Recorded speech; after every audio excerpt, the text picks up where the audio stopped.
আমি মনে করি সালাম ভাইয়ের হাত ধরে ঢাকা নয়ের মানুষের যে স্বপ্ন, যে চাহিদা, যে রয়েছে সেগুলি সালাম ভাইয়ের হাত ধরে বাস্তবায়িত হবে এবং আমরা ঢাকা নয়ের প্রতিটি জনগণ সালাম ভাইয়ের পাশে থাকবো। সালাম ভাই এলাকার মানুষের উন্নয়নের ছোঁয়া দেবে, তাদের দাবি দাবাগুলি বাস্তবায়ন করবে, তাদের নাগরিক সুবিধাগুলি নিশ্চিত করবে। আর ঢাকা নয়ের মানুষ আমরা কথা দিচ্ছি, সালাম ভাই যদি এই সকলগুলি আমাদের এই কাজগুলি ওনার যে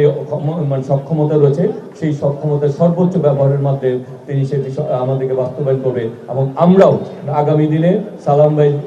ঢাকা দক্ষিণ সিটি কর্পোরেশন মেয়র নির্বাচনে জাতীয়তাবাদী দলের যখন প্রার্থী হবেন, আমরা তখন সালাম ভাইকেও সর্বস্তরের ঢাকা নয়ের মানুষ তার পাশে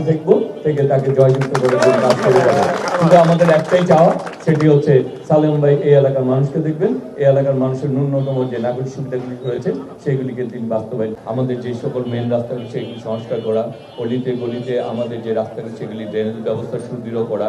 এবং আমাদের এখানে যে ময়লা আবর্জনা রয়েছে সেগুলি সিটি কর্পোরেশন যারা পরিচ্ছন্ন করবো তারা যাতে এগুলি সুন্দরভাবে পরিচ্ছন্ন করে আমরা আমাদের ন্যূনতম নাগরিক সুবিধাগুলি বাস্তবায়ন করতে চাই এবং সেগুলি আমরা মনে করি সালাম ভাইয়ের দীর্ঘ অভিজ্ঞতা আমাদের সেগুলি বাস্তবায়ন